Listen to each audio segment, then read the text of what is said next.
A seguir, pergunte ao doutor. Oferecimento: VetBoss Clínica Veterinária e Castelo Pet Shop.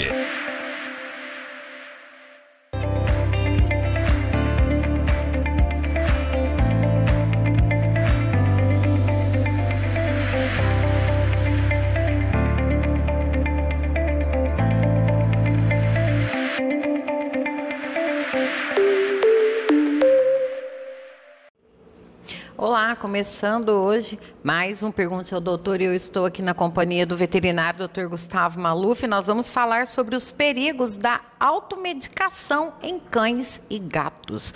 Obrigado, Gustavo, por estar aqui com a gente, falando um pouquinho aí sobre essa questão que todo mundo aí, essa mania, né, de automedicar os animais, e é um problema sério, não é? Ah, com certeza, com certeza.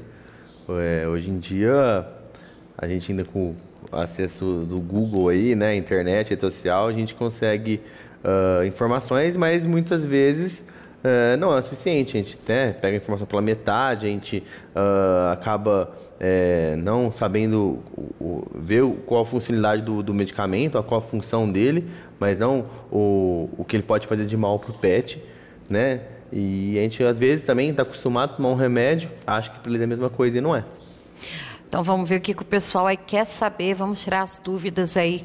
Vamos ver a primeira pergunta. Remédios naturais ajudam no tratamento? As chances são menores de um animal passar mal? Sim, com certeza é menor a chance de passar mal, mas também é um pouco diferente a ação do remédio, né? Quando a gente busca alguns tratamentos naturais aí, ou homeopatias, né? Não é para um problema agudo, não é para um problema, né? É para uma coisa mais crônica, vai demorar um tempo para você buscar o efeito, né? Você não vai buscar um tratamento natural, por exemplo, para tirar uma dor que o cachorro está no momento, né? Que o gato está no momento. O paciente, vamos supor, teve uma lesão, uma fratura, e você não vai usar uma homeopatia para tirar essa dor, né?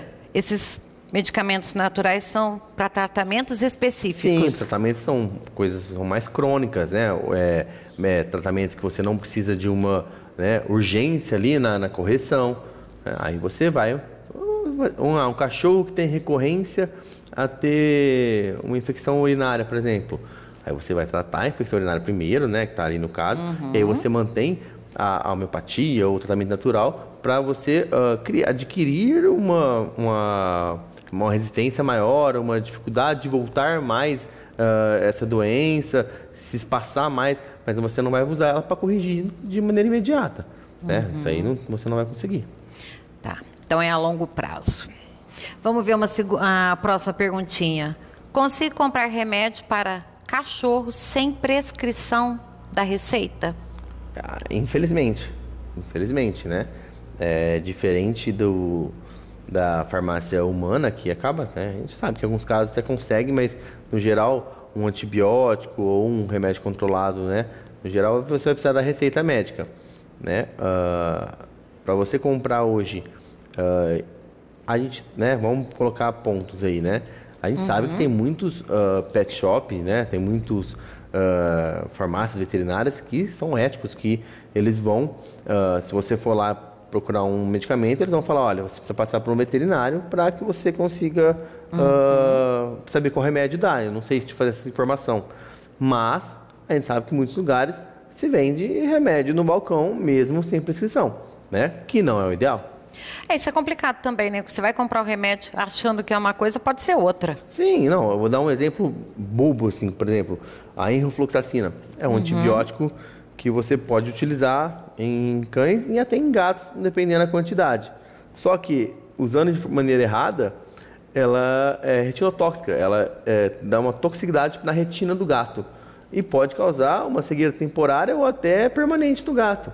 Então, assim, um antibiótico simples, que qualquer pet shop pode vender, qualquer pet shop vai ter, usado de maneira errada, você pode causar uma consequência irreversível.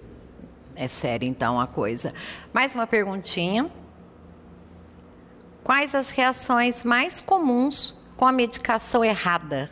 No geral, lógico que tem casos e casos, que a gente falou agora da enrofloxacina, no geral, em sintomas de intoxicação, tá?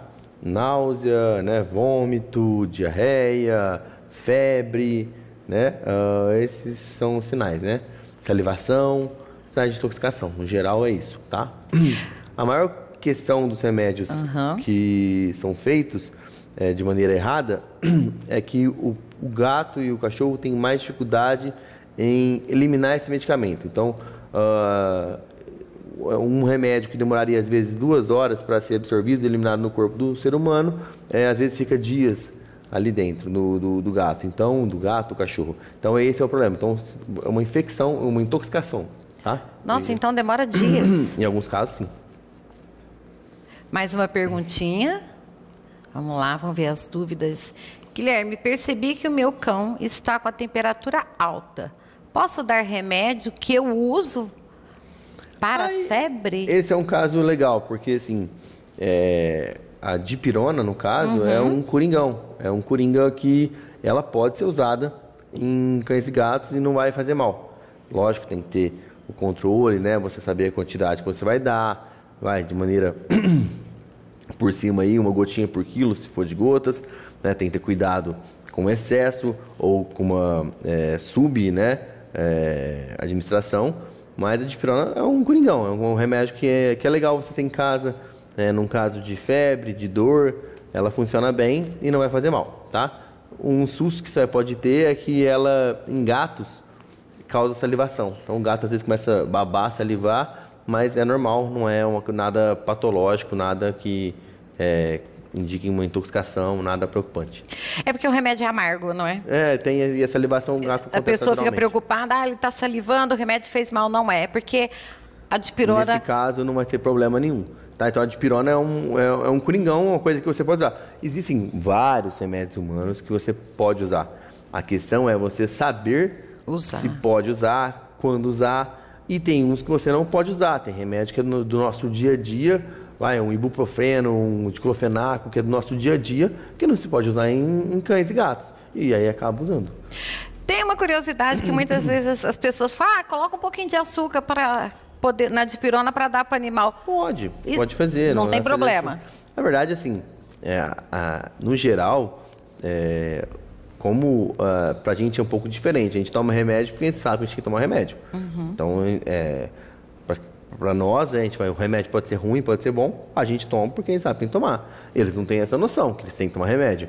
Então, é muito utilizado práticas para você administrar remédio. Uma delas é você enganar o paciente com mudanças no sabor ali. Inclusive, a grande diferença de remédios veterinários e humanos muitas vezes a palatabilidade, né? O remédio ser mais palatável, né? Então eles colocam um gostinho ali de carne, de alguma coisa para ajudar. Mas também quando no dia a dia o ser humano às vezes coloca no meio de um pãozinho, de um salsicha, de alguma coisa para administrar remédio.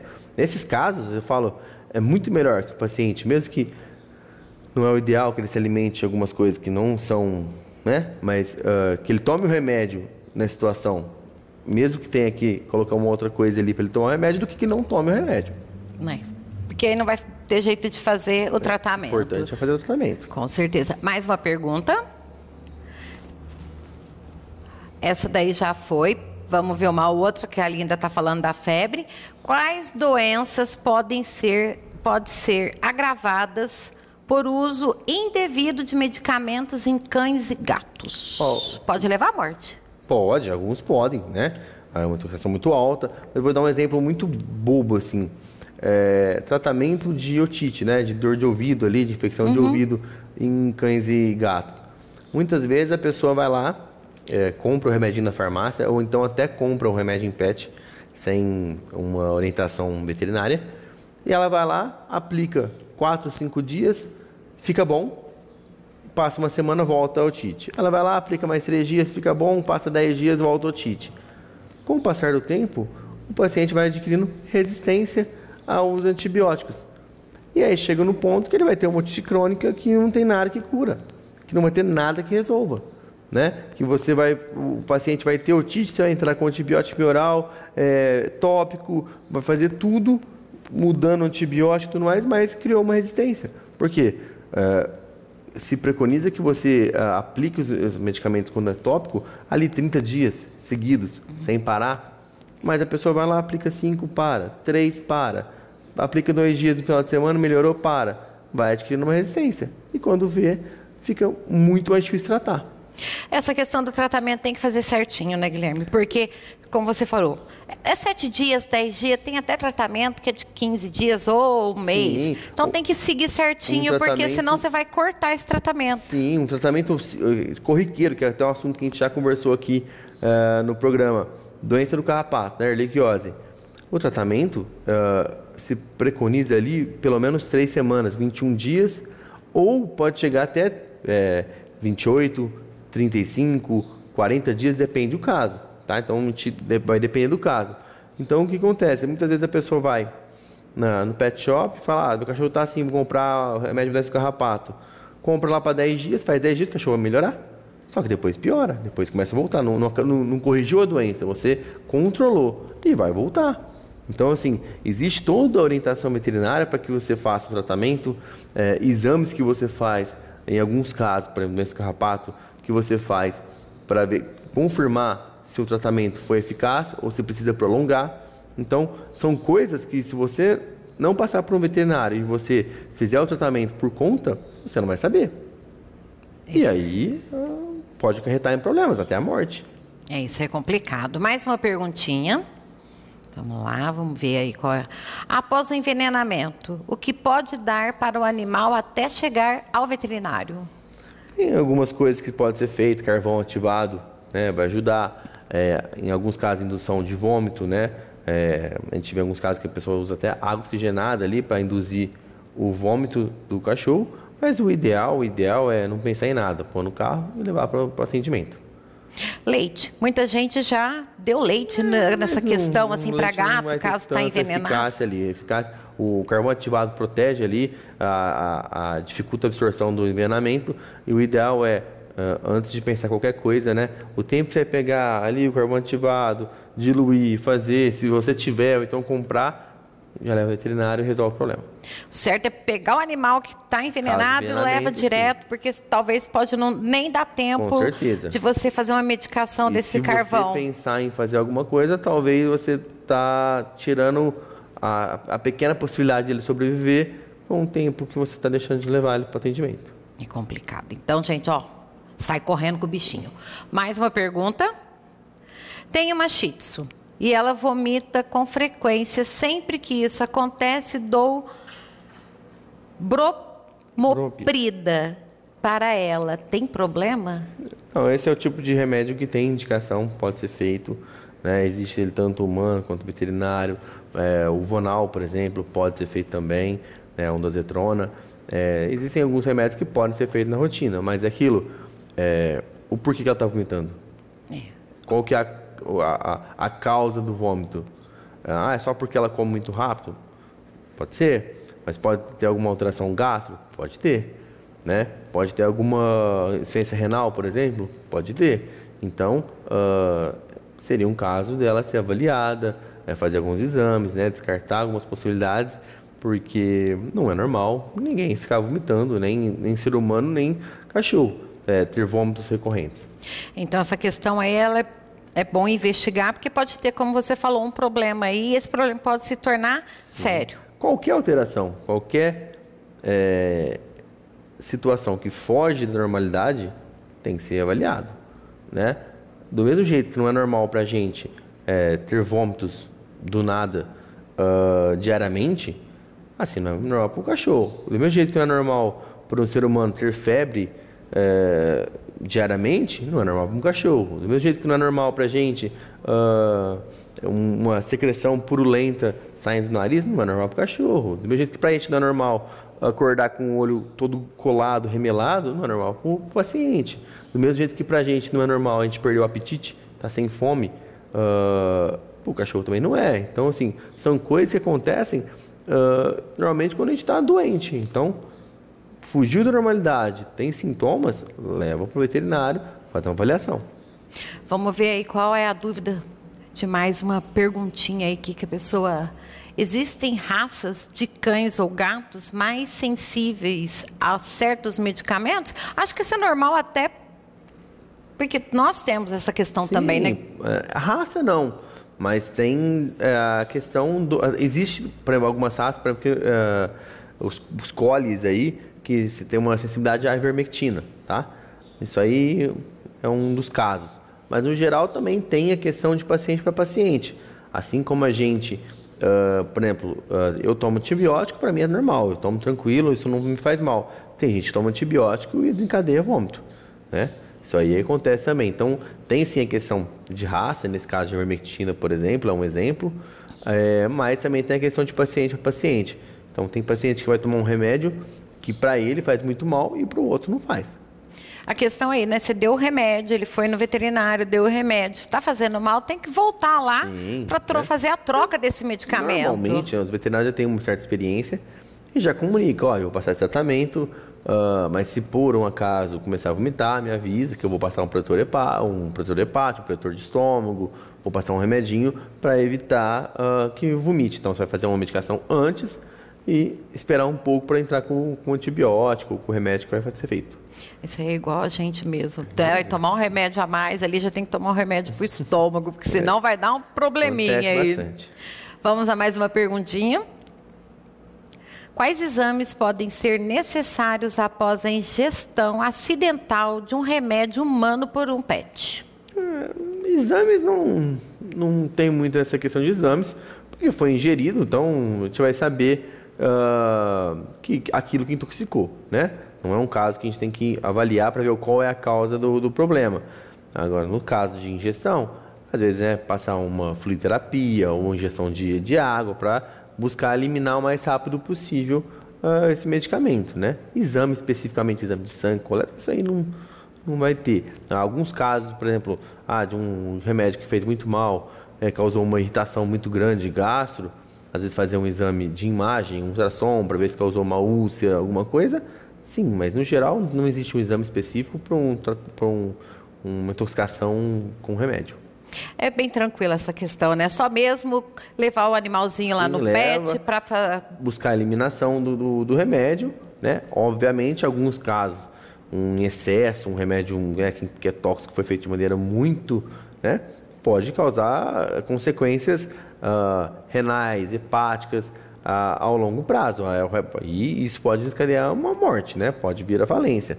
Esse remédio, uma intoxicação que atinge a parte renal, por exemplo, pode levar a uma falência renal e aí acaba com todo o resto, né? Então, mas exame especificamente, ele tomou um remédio humano ali que não deveria tomar, fazer um exame, não, é mais a eliminação mesmo desse remédio. Então vamos guardar direitinho os nossos remédios para não ter esse problema. Próxima pergunta. Tenho um cão grande. Vejo que ele se alimenta com dificuldade. Como isso pode melhorar? Tem alguma medicação ou forma de dar o alimento? Tem duas questões aí. Ele está se alimentando com dificuldade. Ele está com menos apetite para se alimentar ou ele tem apetite, mas sem dificuldade da ingestão do alimento. Às vezes o cão mais velho, né, quando com o passar do tempo, ele começa a ter muito tártaro nos dentes, começa a ter lesões, né, na arcada dentária, né, e isso aí dificulta a alimentação dele. Nesses casos, especificamente, lógico, né, o primeiro caso seria uma eliminação desses tártaros, um procedimento, né, às vezes uma inflamação de gengiva, uma gengivite, né, correção, mas também alimento úmido, né? Começar a umedecer o alimento, né? Pegar a ração, umedecer ela com água, ou então partir para aqueles sachês, alimentação mais fácil do paciente mastigar. Se for o caso do problema dele estar na mastigação, aí é um caso, né? A gente facilitar para essa injeção ser mais fácil. Essa questão que você falou aí dos dentes, da gengiva, você consegue perceber pelo mau cheiro que sai da boca do animal? Com certeza. O tártaro tem um cheiro muito específico. Então, assim, o paciente que tem muito tártaro na boca, você vai sentir aquele cheiro específico, né? E aquilo não tem correção. Só vai ter correção com um procedimento cirúrgico chamado tartarec, né? Que você remove com ultrassom. A gente fala cirúrgico porque tem que sedar o paciente, né? Remover com ultrassom de tártaro porque não existe nada que vai remover aquele tártaro. Aquelas ossinho, aqueles negócios que eles falam que é para tártaro, você ajuda a evitar que surjam os tártaros, né? Mas um tártaro, depois que ele já se estabeleceu ali, a única forma de remover é com tração de tártaro mesmo. É bom, então, levar no veterinário, porque se for por causa de idade, trocar a ração, a ração por cachorro adulto. Se é uma gengivite, se é um tártaro que está causando isso, se é um dente que está ali né, com alguma lesão no dente, se é um dente quebrado, ou se não é da boca, ou então se tem um tumor lá na boca. Né? São vários pontos coisas, né, que tem que ser investigado para descobrir o porquê que ele não está comendo. Mais uma perguntinha. O que devo fazer se meu gato ou cachorro se intoxicar com a medicação? Levar ao veterinário. Nós falamos sobre isso, porque isso é o principal, né, Guilherme? Porque a gente não sabe com o que ele foi. Sim, às vezes num caso muito tranquilo, ele tomou um remédio só meu ali que caiu e não fez mal nenhum, só estou preocupado porque eu sei que esse remédio, você pode observar, incentivar a administração de líquidos, né, fazer beber mais água, né, incentivar ali, né, às vezes mudar para uma água de coco, fazer beber mais ali, ingerir mais líquido para começar a urinar mais, eliminar mais rápido, mas observação, obviamente, que em observação, já que ele ingeriu uma coisa que você viu, mas em caso, assim, qualquer dúvida, já pega e leva ao veterinário e resolve o problema. Aquela questão, né? Conversa com o vizinho, meu gato está intoxicado, meu cachorro intoxicado, eu dei isso pro meu, deu certo. Isso não existe, né, Guilherme? Nem sempre o que faz para um paciente vai dar certo para outro. E nesses casos de intoxicação, né, como em outros casos, o tempo é essencial para você ter um sucesso ou não de um problema, né? Então, às vezes esse tempo que você está observando pode ser que seja o tempo que era necessário para que salvasse o paciente. Obviamente, não é qualquer remédio que caiu no chão, mesmo que faça mal, que ele vai comer e vai levar o paciente a óbito. Tem paciente que não acontece nada, tá? Mas é sempre uma precaução. Vamos ter que tomar cuidado. Os bichinhos são arteiros, né, Guilherme? A gente estava conversando sobre isso. Tem umas raças de bichinho aí que até uma certa idade dá um pouco mais de trabalho. Próxima pergunta. Preciso levar meu cão de quanto em quanto tempo no veterinário? Não existe uma regra, né? Tem pessoas que vão levar o paciente só quando ele tiver alguma alteração. Mas de uma maneira preventiva, ali, uma vez por ano, fazer um check-up, coletar alguns exames, a cada 6 meses em cachorros que já tem uma condição, uma anomalia, fugiu a palavra, uma alteração já. Que precisa de cuidados a mais. Um paciente que tem já alteração renal. Você vai levar o paciente de menos em menos tempo para coletar uns exames, para ver como é que está essa evolução do problema renal. Um paciente que tem alteração hepática, você vai levar em menos tempo. Um paciente ocular, por exemplo, né, que tem um olho seco, alguma alteração, você vai levar em menos e menos tempo para fazer as avaliações, né? Agora, um paciente que não tem nada saudável, você pode ou fazer anual um check-up para ficar mais seguro, ou acaba levando só quando o paciente tem alguma alteração. E claro, não esquecer de dar as vacinas que tem que dar nos animais todo ano. Foi bem lembrado, né? Você falou, querendo ou não, você tem que levar o seu paciente anualmente no veterinário. Então, qual que é a recomendação? Vai anualmente no veterinário, vai fazer a vacina, já pede, coleta o exame de sangue, faz lá uma função renal, né? Função hepática, coleta o hemograma e pelo menos fica tranquilo, né? Às vezes, num exame de rotina, você vai descobrir uma coisa que em poucos dias seria um problema maior. Com certeza. Próxima pergunta. Tem alguma coisa que eu possa dar para interromper ou aliviar uma medicação que tenha feito mal para o meu cachorro? É aquela questão, né, que a gente falou, poder beber muita... De imediato, o líquido, né? O líquido vai ajudar a eliminar mais rápido, mas a orientação mesmo é levar para ser atendido. Próxima pergunta. como a automedicação pode mascarar sintomas importantes de uma doença nos animais? Pode mascarar até doença grave, né? Sim, com certeza, né? Às vezes você começa a dar remédio para dor, você mascara um problema maior. Às vezes você começa a dar um antibiótico errado, você ameniza aquela infecção, o paciente fica melhor, mas você não está curando aquilo, e aquela doença vai virar uma sepsemia, vai virar uma infecção generalizada, né? Tem vários casos que o antibiótico ou que a medicação vai atrapalhar num diagnóstico final. Às vezes o paciente está sendo automedicado, aí mesmo assim não melhora totalmente, mas é no veterinário, aí a gente perde alguns sintomas, né? Algumas coisas que seriam esclarecedoras para a gente, porque está sendo automedicado já, né? Uma coisa boba, por exemplo, inclusive até hoje alguns veterinários erram isso, né? Ocular. Você tem um colírio em casa que está acostumado a fazer lá no seu olho ali um corticoide com antibiótico, um Tobradex da vida, enfim, um colírio que você tem em casa. Você pode dar no seu cachorro? Pode, normal. Porém, tem cachorros que, se tiver com uma úlcera de córnea, o corticoide vai atrapalhar a cicatrização e piorar a úlcera. Então, às vezes, você está pingando corticoide no cachorro e aí, a hora que você leva ele no veterinário, eu vou atender, ver aquela úlcera, eu vou entrar em tratamento, vai demorar muito mais para cicatrizar, porque tem um corticoide, e eu vou falar, mas por que não está cicatrizando? Qual que é o problema? O que está acontecendo? Qual que é o problema do cachorro? E é porque estava tomando corticoide, estava usando corticoide. Né? Então, isso aí, evitem ao máximo fazer a automedicação. É muito complicado, né? Porque você pode errar nessa automedicação, até mesmo. Você não sabe o peso do seu cachorro ou do seu gato. Você vai lá, dá um remédio, era 2 gotinhas, você dá 6.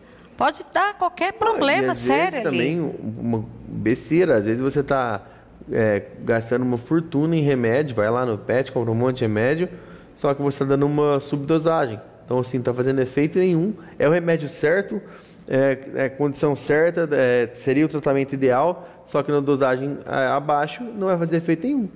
E esse cálculo, o veterinário que vai saber fazer. Você não vai saber fazer esse cálculo. Não adianta, porque até em literatura, às vezes, a gente, depende do caso, a gente faz um cálculo diferente para aquele paciente específico. Então, é um caso realmente de evitar a medicação e procurar um atendimento. Como é que a gente conta a idade dos animais? É muito específico isso. A gente existem várias teorias, mas no geral a gente tem que entender que o cachorro de porte gigante, médio e pequeno já tem uma condição diferente de avaliação de idade, tá? O cachorro de porte muito pequenininho, porque ele é bem pequenininho, ele vai viver muito mais do que o cachorro de porte grande, né? Então a gente considera, coloca aí, o cachorro de porte muito pequenininho, quando ele tem 10 anos, a gente sabe que ele ainda vai viver até uns 16, 17, pode chegar em 18. Um cachorro de porte grande, com 10 anos, pode ser que ia chegar no final da vida dele. 9, 10 anos. Mas pode anos. chegar até mais também. Pode, vai depender muito, raro, né? Muito mais raro, muito difícil.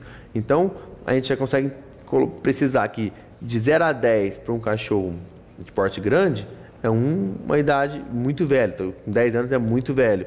Um cachorro muito pequeno, com 10 anos não é. Então, você coloca um cachorro gigante com 10 anos é um senhor de 90 anos.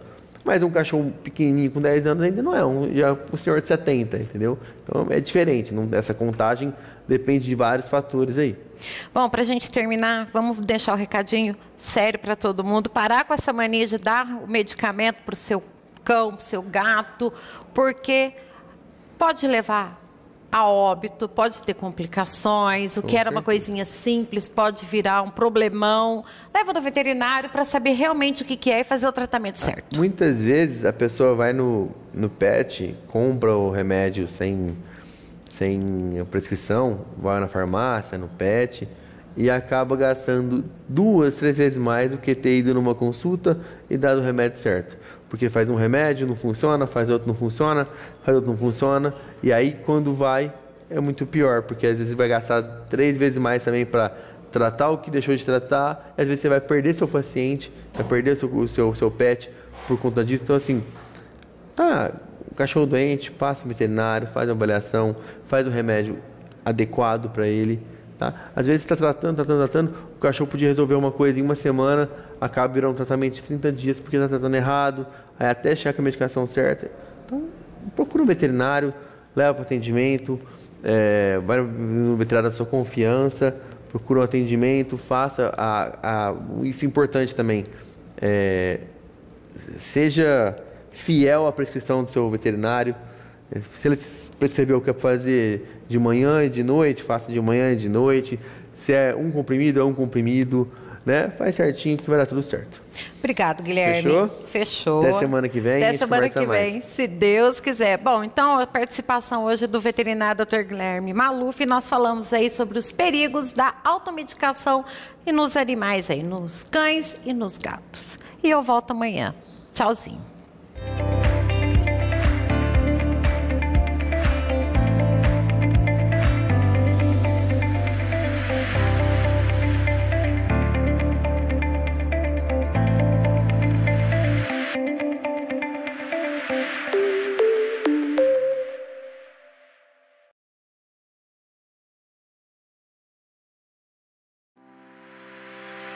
Pergunte ao doutor. Todas as terças é o dia do veterinário. De volta na próxima semana. Oferecimento: VetBoss Clínica Veterinária e Castelo Pet Shop.